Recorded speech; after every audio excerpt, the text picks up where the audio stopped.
Okay. Before we have our quiet time, let's all get on the same page. If you're in the Sparkly book, it's page 356, a new section entitled Practicing the Holy Instant. If you're in the second edition, it's page 309, same new section. If you're in the first edition, it's page 288.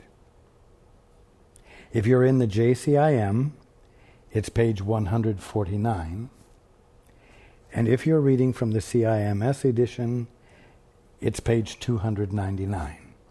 Again, a new section entitled Practicing the Holy Instant.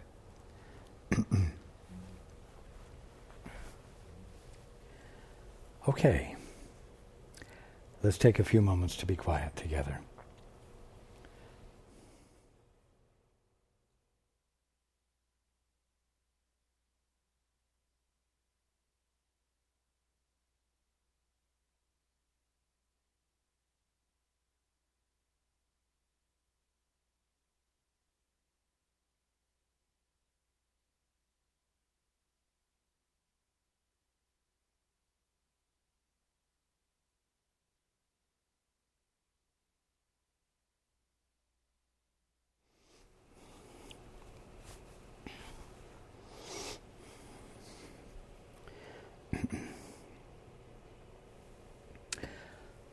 Okay. Good evening.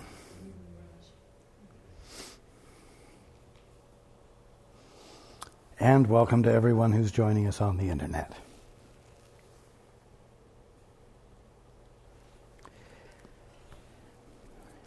It's been a couple of weeks since we've been together. And there's a point that we discussed last time where everyone still is. It's this wonderful sentence. If you are wholly willing to leave salvation to the plan of God, and unwilling to attempt to grasp for peace yourself, salvation will be given you.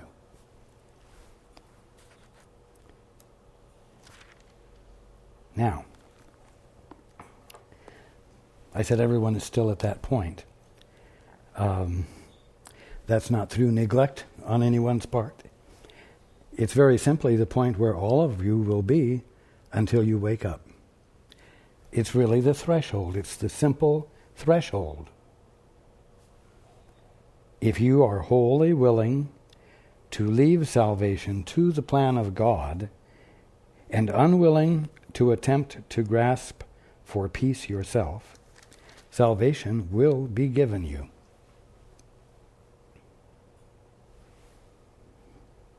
Every moment between now and the moment in which you wake up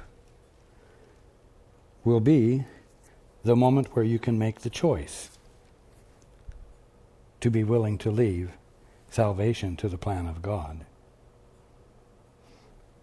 The point at which you can decide to be unwilling to attempt to grasp for peace yourself.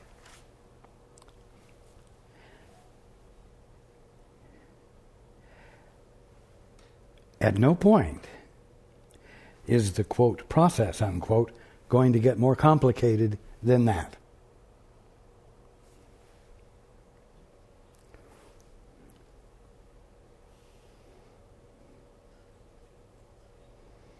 Just let that sink in for a moment.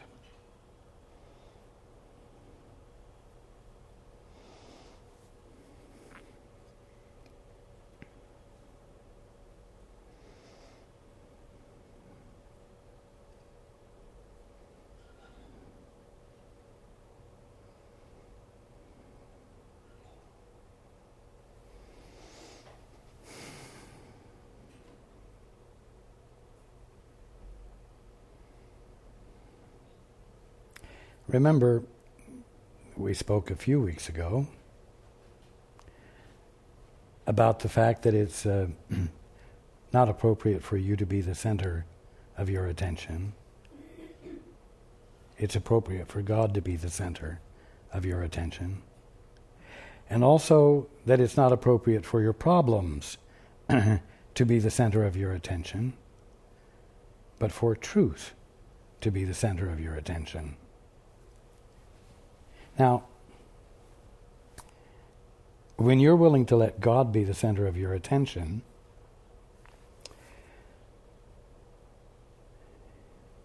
you are allowing yourself to be in a frame of mind in which you are not bringing forth an agenda of your own, an agenda for your salvation, an agenda for your success, an agenda for your health, an agenda for your safety.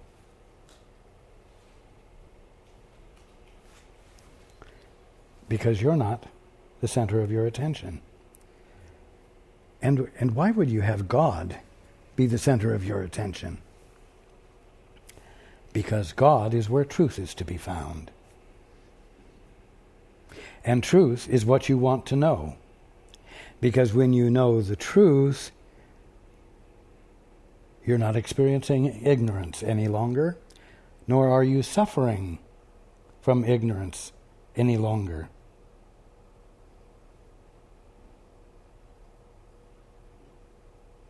You're in your right mind, with your mind reflecting all that is true about God's mind, because you've let God be the center of your attention, and you have invited in the conscious awareness of truth.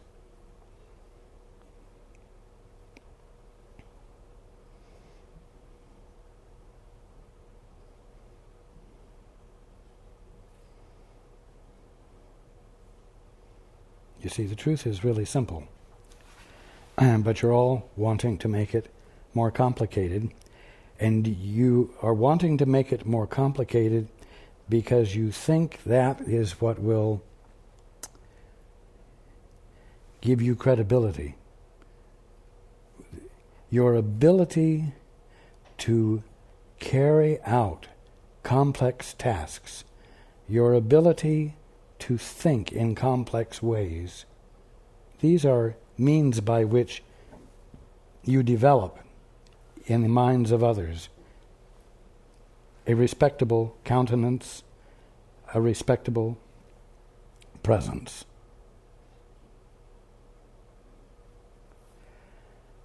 You think. And you think that it does that and that it's necessary because without doing it, you're not respectable yet, which is not the truth.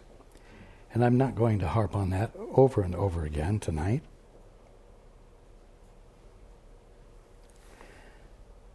Now, this new section, the heading is entitled, Practicing the Holy Instant. This course is not beyond immediate learning, unless you prefer to believe that what God wills takes time. And this means only that you would rather delay the recognition that His will is so. Now, if you're not having a problem, you can read that sentence, and you can possibly find it very interesting and stimulating, and find a willingness to contemplate what it means in all of its ramifications. But if you're having a problem, and you've been asking for help, and you are not experiencing the resolution of the problem yet, then these sentences here are not at all satisfying. This course is not beyond immediate learning, unless you prefer to believe that what God wills takes time. And you're sitting there with your problem that's unsolved, a need that's requiring immediate attention, and you're not getting an answer, even though you are desiring to have immediate learning. You've done everything I've said. You've stepped back. You've said, Father, What's the truth here? And you've listened. And perhaps you have heard. And the need is still present. The need is still apparently as aggressive as it was in the beginning. This course is not beyond immediate learning unless you prefer to believe that what God wills takes time. What do you mean? Unless I prefer to believe. I don't prefer to believe that what God wills takes time. Why throw that at me when I've been sitting here today desiring to know the truth that heals, desiring to know the truth that eradicates or neutralizes or corrects this problem? And then it continues and says, and this means only that you would rather delay the recognition that His will is so. That's a real slur. If you're in the middle of a problem and you have been honestly and earnestly desiring to know the truth, what do you mean? It means only that I would rather delay the recognition. I wouldn't rather delay anything.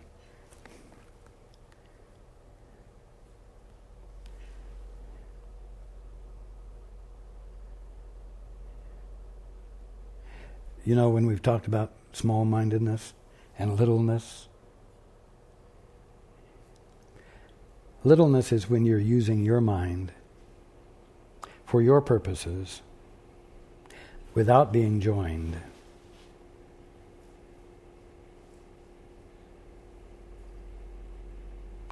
And when you sit there in a state of reaction because you haven't yet seen evidence of your faith or your trust or of your willingness to know the truth, your reacting constitutes a presenting of littleness, a reassertion of what?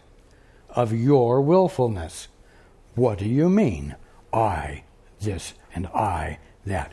What do you mean? Who in the hell do you think you are? I know who I am, and because I know who I am, I can say, who the hell do you think you are? And I can argue with you, and I can bitch at you, and I can be frustrated at you. You see, all of that is you reverting to littleness, right in the face of your having been willing to abandon privacy and self-authorized thoughts so that you might join with the Father because you have been told. And you have faith that what you've been told is true. That if you will let the Father in, and if you will abandon your willfulness, you will see the results of ignorance dissolving, fading, being corrected, being erased.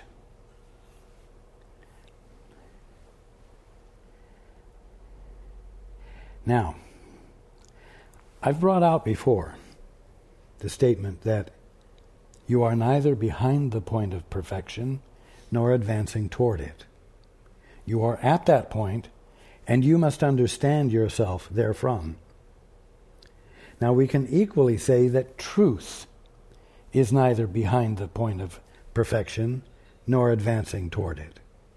It is at that point and must be understood therefrom. So I want to describe something to you here. I want you to imagine that there are like two rooms. One is the room you're in that has the characteristics of you being an independent thinker, an authorizer of thoughts, an authorizer or creator of orderly thoughts. And the other room, and in this room, you have conflict, you have problems that you have to solve, and you're even glad to have the problems to solve because that gives you purpose.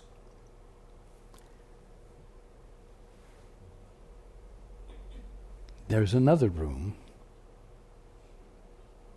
in which reality is going on, in which truth is available and present to be known. Now, you all have the tendency to stand in the room where you are a private authorizer, and for you to sort of reach into the other room where the truth is, so that you might get hold of the truth to change the circumstances in the room you're in.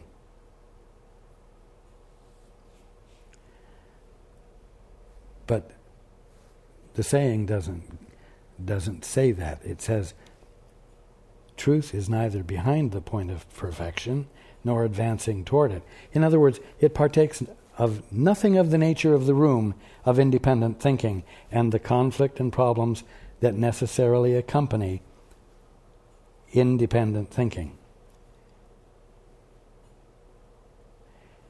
And so you reach for truth to bring it back to the room you're in so that you can exercise authority. In many ways, this is the way you approach your healing. It's the way in which you do the two-step. You step back and stop thinking, and you ask the Father, what is the truth here?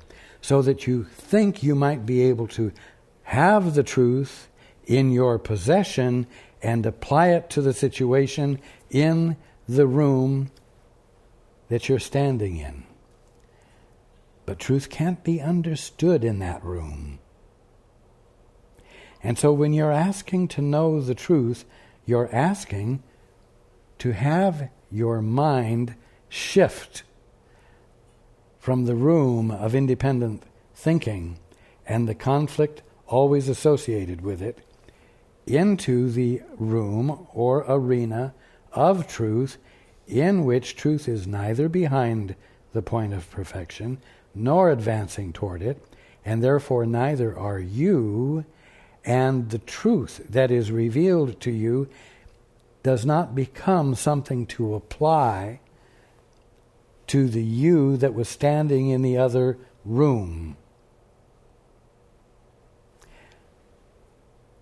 And that's why the discovery or uncovering of truth is called a miracle. Because it's a sudden shift of perception from the room of independent thinking to the context of truth, to the context of reality, in which nothing is getting better, in which nothing is having truth applied to it, so it is transformed into something better.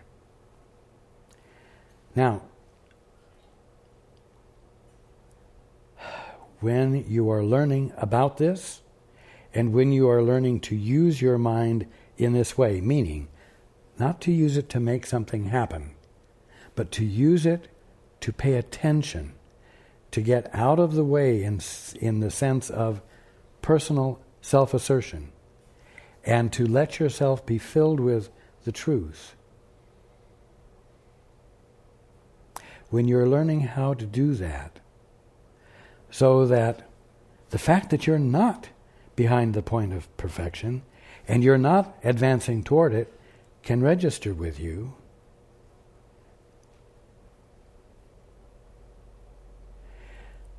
you have to be careful not to let your old-time thinking come into play that says, this is taking a long time, or this isn't working. Well, how do you know it's not working? You just say, it's not working according to my timetable. That's littleness. That's old habits.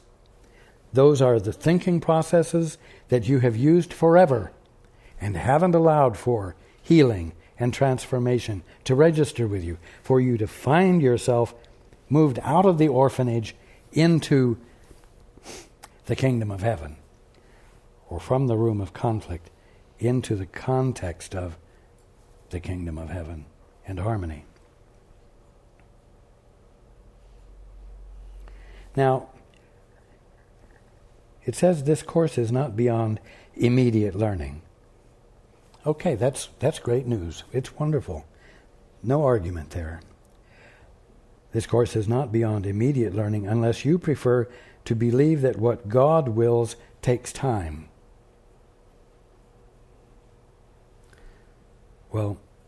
where on earth would that idea come from, that God's will takes time?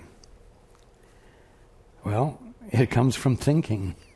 It comes from using faulty imagination. And another way in which it comes into play, which isn't a matter of a thought process, is that you don't really care what God's will is. Because at the moment, all you care about is your will. And your will may be very profoundly wonderful. My loved one is in pain, and I want my loved one to be relieved of pain. I know that my loved one's birthright is perfect harmony and the experience of perfection. And by damn it, I'm going to think this absolutely flawless thought with such intensity and such confidence that it will, because of its truth, transform my loved one's experience. Whew.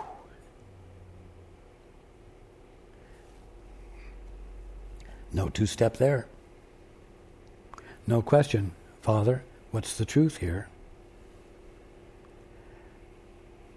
It's an expression of arrogance, isn't it? As we discussed last week. Arrogance is the one thing that can take your inspiration away. Hey, what is inspiration if it isn't the influx of truth? That which happens when you actually say, Father, what is the truth here? And you do care what the Father's will is. And you're not caring more about what your will is, no matter how well-founded, how well-placed, or how perfect and beneficent it is.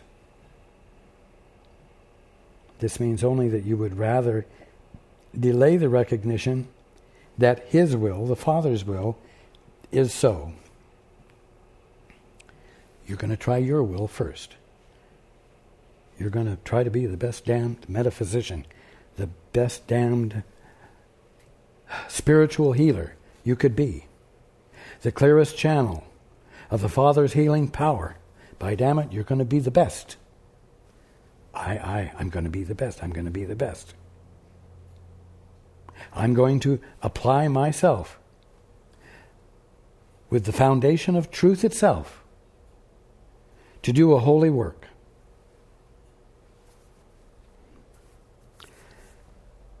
When you do that, it means only that you would rather delay the recognition that His will is so, that God's will is the only one that is, the only one that exists, the only one that is embedded in you as your will, as your purpose, which is waiting to be fulfilled when you yield to it. But oh no, you'd rather yield to the will you've imagined you have, instead of the will the Father has placed in you, which is His will, and which you won't discover the fullness of until you forget about yourself and say, Father, what is your will? And invite it in and make room for it by not having any alternative plans for salvation yourself. You know, what other plans of salvation might you have? Oh, well, let's see. Let's say your loved one's problem is an inconvenient problem. What if your loved one's problem is getting in the way of something important you have to do? What if your loved one's problem, which of course the Course has taught you, is the result of his or her ignorance, which he or she has brought upon himself or herself, and so therefore it's up to them to correct it, and it's not your problem really, you know. So I can't let my loved one's problem interfere with what? Taking care of number one. Oh. You know, if I were going to make my loved one's problem of primary concern to me, because I truly love my loved one, that would tell everyone else who's expecting to be the center of my attention that they aren't the center of my attention, that my wife or my husband is, and that I'm willing to neglect them for my wife or my husband, my significant other. And I will lose respect. Because by damn it, they expect me to follow through on whatever I've promised them I will do, or whatever I have convinced them I am capable of doing for them so that I might have their allegiance. In other words, their respect. So,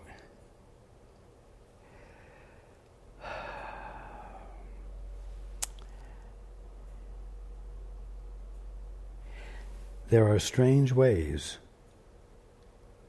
of deciding that what the Father's will is not important to you, and that you do not really want to know the truth about your loved one's problem so that your loved one will experience healing, because it will cause you to lose faith with others. Tell me this. If you are going to become so convoluted in your mind, and you love complexity, before long you're going to be obligated to many, in many different ways, because of what you promised this one or that group or those people. And pretty soon it's going to be hard to keep straight what you promised to whom and how you're going to keep up a good front. All as a means, ultimately, of saying,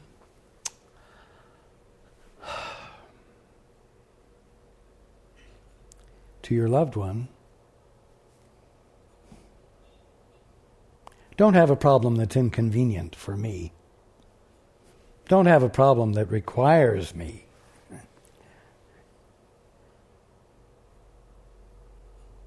To be with you out of my devotion to you because I love you.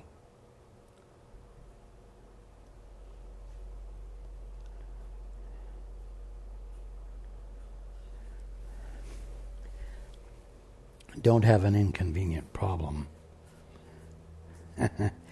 which would cause me to have to embody the fact that I don't value you as much as I value everyone else's adoration or respect or approval.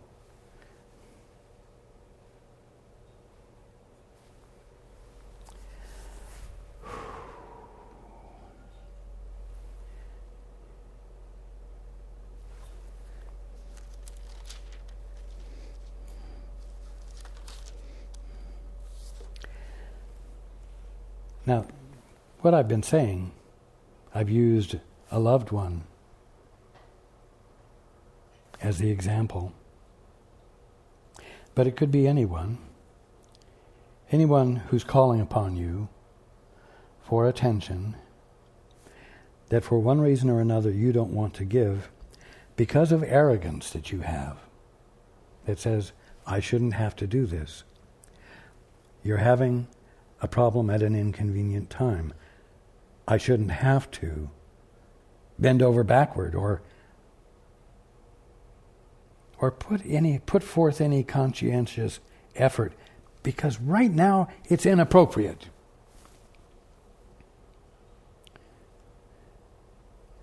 Remember, we said last time, we read, call forth in everyone only the remembrance of God and of the heaven that is in him.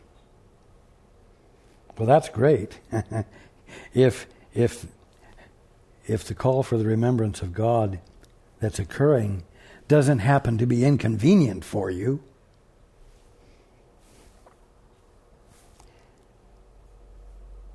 if it's inconvenient, then you say, I really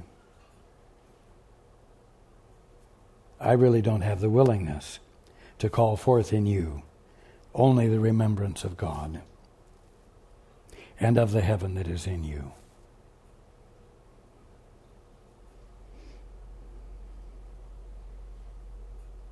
Selfishness. Call forth in everyone only the remembrance of God and of the heaven that is in him. For where you would help your brother be, there will you think you are. Now here's the key. Hear not his call for hell and littleness. When your brother is voicing his frustration, his pain, his suffering, he's being unpleasant. He's expressing littleness. He's expressing fear. He's putting forth a call for hell and littleness. Feel my pain. Feel my pain. Hear my pain. Hear my pain. Give your attention to me. Give your attention to my pain, etc. Hear not his call for hell and littleness, but only his call for heaven and greatness, because you have the means to discern what his behavior actually is. Is his unpleasant, obtuse, negatively focused energy a call for hell and littleness, or is it a call for heaven and greatness? And can a call for heaven and greatness really be an inconvenience to you? Can it happen truly at an inconvenient time? Is there any time that it's not appropriate for you to call forth in your brother only the remembrance of God? Is there any moment in which it's inappropriate for you to call forth within you the remembrance of God so that you can be with your brother consciously in that frame of mind? No.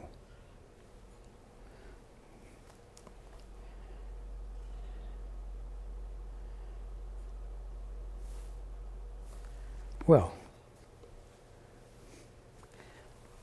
what if you answer your brother or sister with the truth that you hear because you did the two-step, and your brother or sister refuses to hear you and persists in complaining and stating that the lie is the truth, that he has this terminal disease and he is dying and there's nothing that can be done about it, and no matter what you say, it can't be changed, and fights and fights and fights for the lie. Well, it was all right the first time you did the two-step. It wasn't too inconvenient. You were able to take the time, but now your brother is kicking you in the face, so to speak, and rejecting the gift and saying that, in so many words, the truth that you're sharing is nonsense, and you have presented nothing that justifies his abandoning his conviction.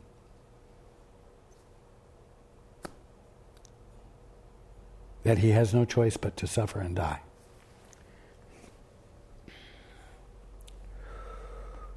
So the question boils down to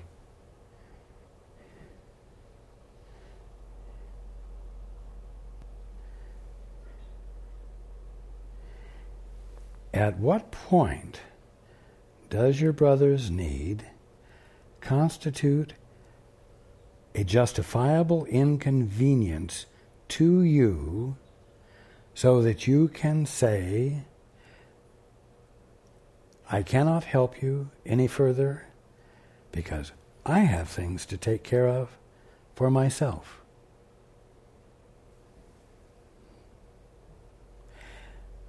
At what point is the abandonment of love as the proper use that your mind is to be put to justifiable? At what point does fulfilling your function become truly inconvenient and inappropriate? It's a good question.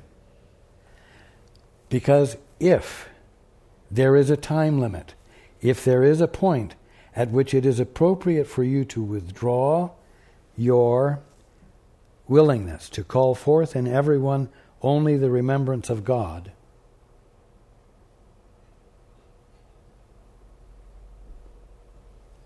then there is a point at which it is appropriate for you to abandon your function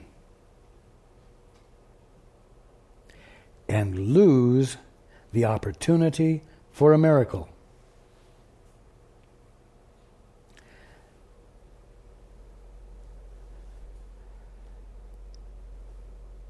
You are neither behind the point of perfection nor advancing toward it. You're not in the room of progress, of development, of becoming better or becoming worse.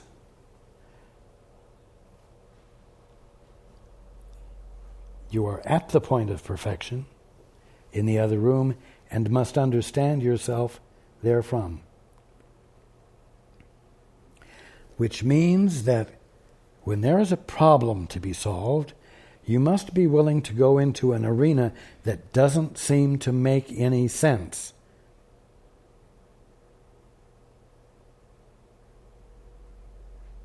Because you're asked to abide by a knowledge of truth that you will find yourself infilled with, without being able to take that truth and use it, which it is your habit to do. Everything that goes on in your mind is a thing to be used. A thing to be used for your safety. A thing to be used to create invulnerability. A thing to be used to reduce stress and help remove you from inconvenient demands so that you might find peace without resolution. And that's not what it's about. Now, if a brother is behaving negatively and in a harmful way, and if that brother won't stop, no matter how clearly you share with him the very truth that would allow him to abandon his misunderstanding, if he insists on behaving in a way that would be harmful, you must, as I've said before, do whatever it takes to disallow for the harm to occur. But you cannot afford to treat the brother as though his problem is an inconvenience to you, that it's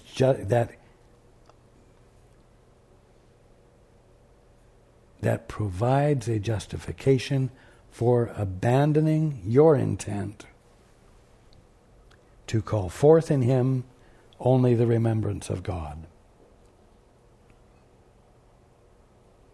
And as I've said before, if someone is brought into a hospital and there is a total lack of self-control and he or she would harm those attending to him, he or she is strapped down so that no harm can be done, and then care is provided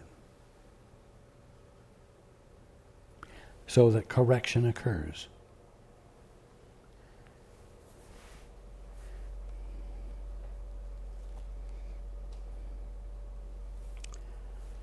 Now, I'm going to go back to where we began.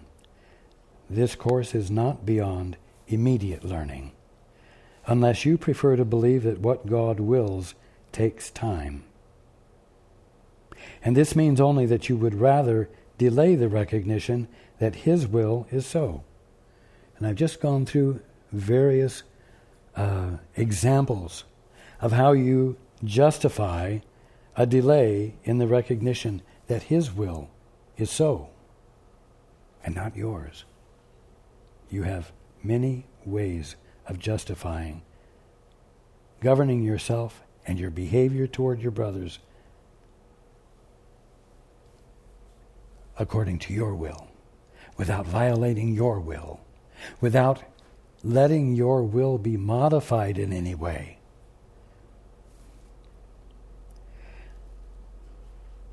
The holy instant is this one, this instant, and every one. The one you want it to be, it is. The instant what? The instant in which immediate learning can occur. The instant in which a sudden shift of perception, a miracle, can occur. The holy instant is this one, and every one. The one you want it to be, it is. It's a simple truth. But if you're struggling with personal authority or personal affront, and you're questioning whether it's still appropriate for you to call forth in your brother only the remembrance of God,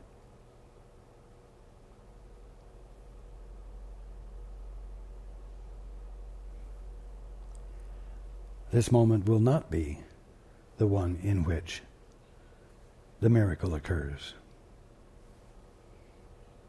The one you want it to be, it is.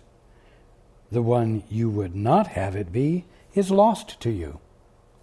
It's very simple.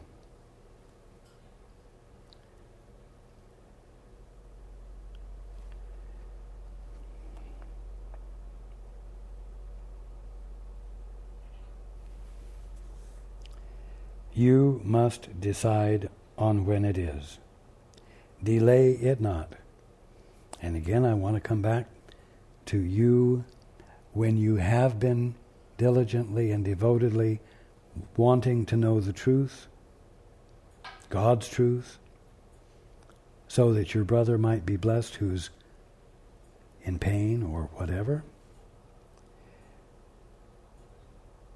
And you read it and you say, it says you must decide on when it is. Delay it not. And you have a reaction. I'm not delaying it. I don't want to delay it. I've been earnestly and patiently and without any attempt at coercion to make it happen faster, being open to the truth that would heal. So don't tell me that I must decide on when it is and to delay it not. I have decided on when it is, and I'm not delaying it. Now is when I want it. Now is when I desire it because I love my loved one.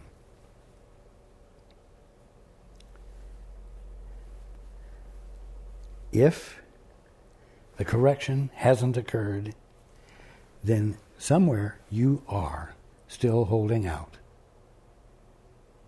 for your will. Somewhere you're saving face, or somewhere you're saving your ass. You're not going to bring it out into the full open center stage.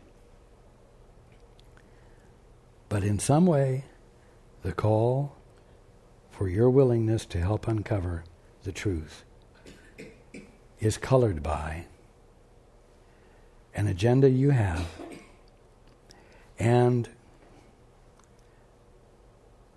a distress that what is happening is a little inconvenient for you and therefore not appropriate. The simple definition of arrogance.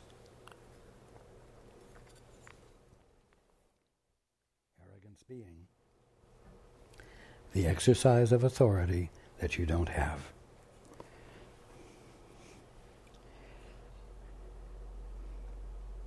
The holy instant is this one, and every one. The one you want it to be, it is. The one you would not have it be, is lost to you. You must decide on when it is. Delay it not. 4. Beyond the past and future, or we could say separate and apart from the past and future, in which you will not find it, it stands in shimmering readiness for your acceptance. What does? Well, the truth does. But in this case, it's referring to the learning that the Course makes available and encourages and nurtures. Learning. Growth, you might say. Transformation. The miracle that constitutes the sudden shift of perception, where ignorance is replaced by knowledge or knowing. For beyond the past and future, separate and apart from the past and future, in which you will not find it, it stands in shimmering readiness for your acceptance. Yet you cannot bring it into glad awareness while you do not want it. Oh, but I do want it. But damn it, it's such inconvenient timing. And how am I going to deal with these others who were expecting something from me at the very moment that I'm called to be here? It's not fair. Ooh, there's all that littleness again. The private thinking that constitutes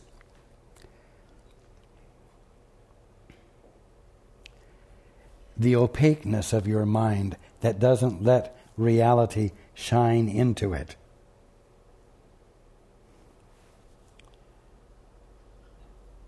Yet you cannot bring it into glad awareness while you do not want it, for it holds the whole release from littleness. Your practice must therefore rest upon your willingness to let all littleness go. What does that mean? All littleness. Remember, littleness is constituted of thoughts you are originating in the absence of being joined with the Father, in the absence of being joined with the Holy Spirit, which is nothing more than your right mind.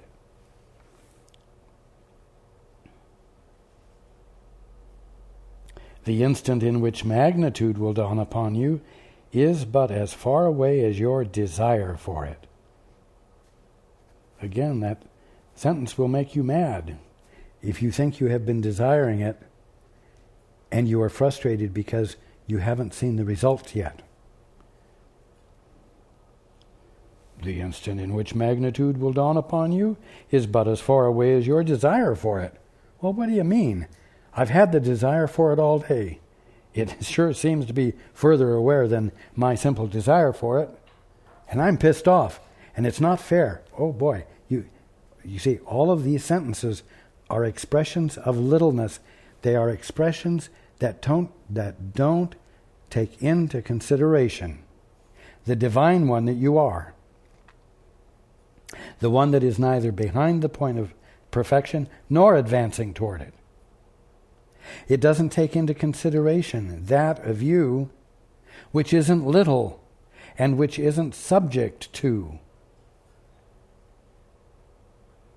thoughts that are not thoughts of God. Now, I don't mean thoughts about God, but thoughts that God is having.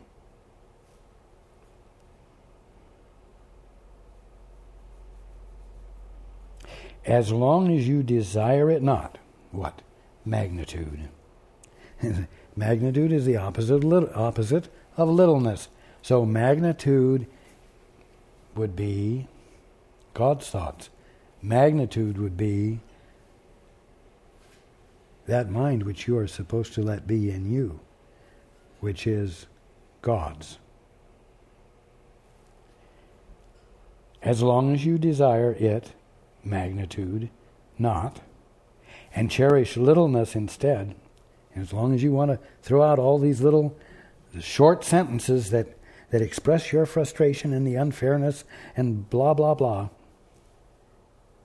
as long as you desire it not and cherish littleness instead, by so much is it far from you. By so much as you want it, will you bring it nearer. And so you must be careful. You must watch your mind to see how you're willing to use it, because you will easily slip back into cherishing the littleness of mind that is constituted of your asserting your right to express and believe and base your actions upon the thoughts you've made up, rather than the thoughts that are God's thoughts about His creation, which constitute your ability to see truth in everything. In other words, everything as it truly is. Think not that you can find salvation in your own way and have it. Give over every plan that you have made for your salvation in exchange for God's. His will content you, and there is nothing else that can bring you peace. For peace is of God and of no one beside Him.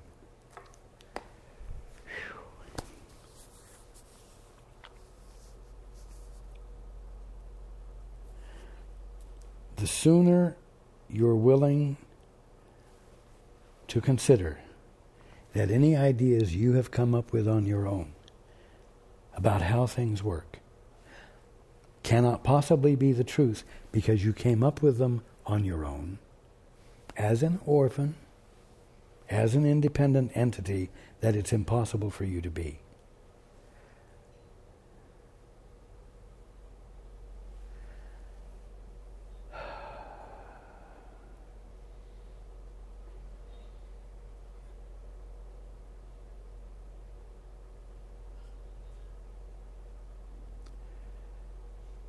You will make it impossible to experience a miracle. You will make it impossible for there to be a sudden shift of perception. The fluidity, the willingness for change will not be present. There will be no invitation for what? That which stands in shimmering readiness for your acceptance. Reality as it is. Wholeness where disease seemed to be. Beauty where all that you had seen was turmoil and ugliness.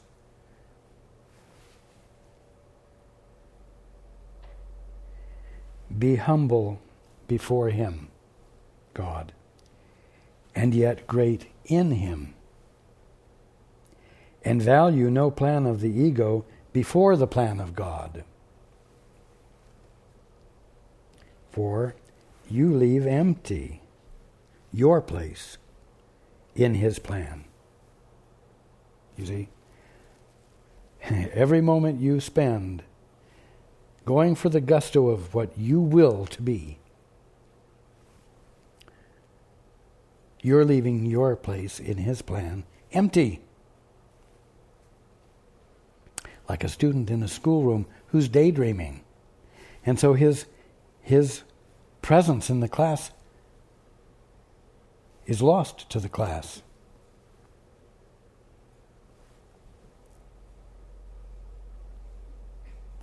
value no plan of the ego before the plan of God, for you leave empty your place in his plan, which you must fulfill if you would join with me, by your decision to join in any plan but his. Again, for you leave empty your place in his plan, by your decision to join in any plan but his. I left out a subjunctive clause there for it to be more easily understood. I'll read it again wholly. For you leave empty your place in his plan, which you must fulfill if you would join with me, by your decision to join in any plan but his.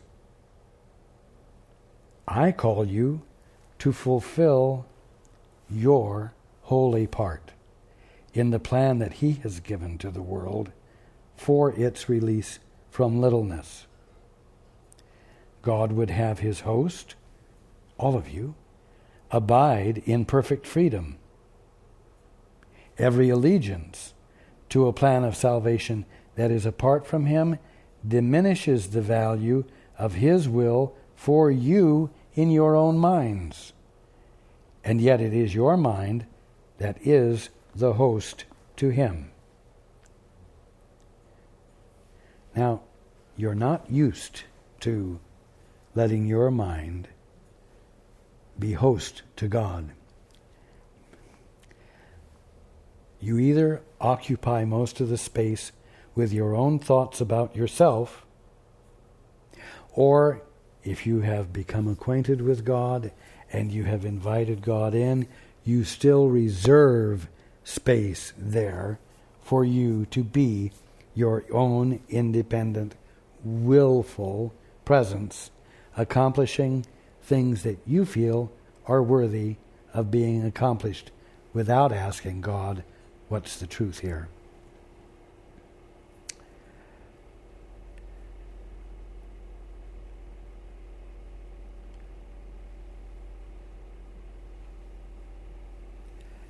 So,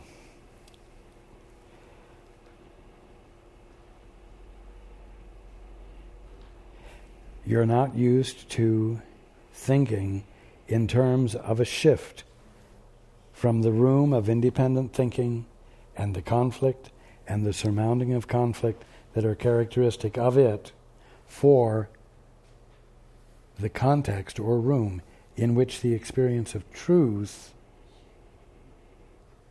is available, and from which it is your birthright to be experiencing not only truth, but yourself.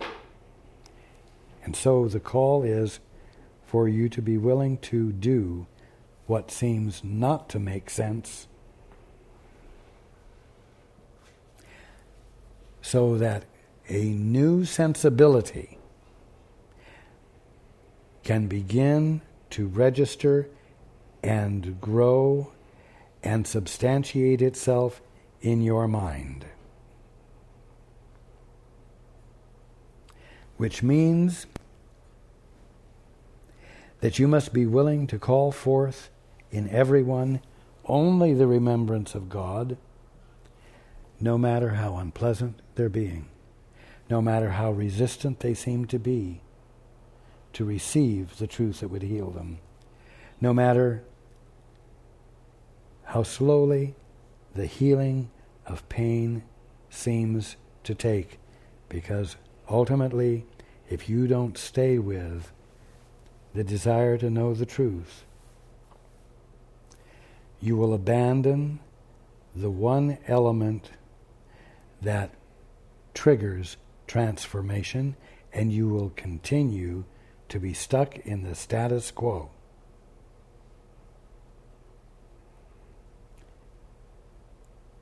You cannot afford to let your mind be distracted from your decision to let God be the center of your attention, not yourself, and for the truth to be the center of your attention, not your problems.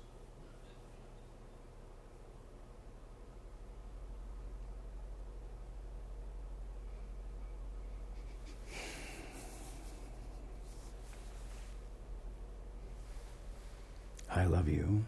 I love you. I love you. I love you. I love you. I love you. I love you. And you.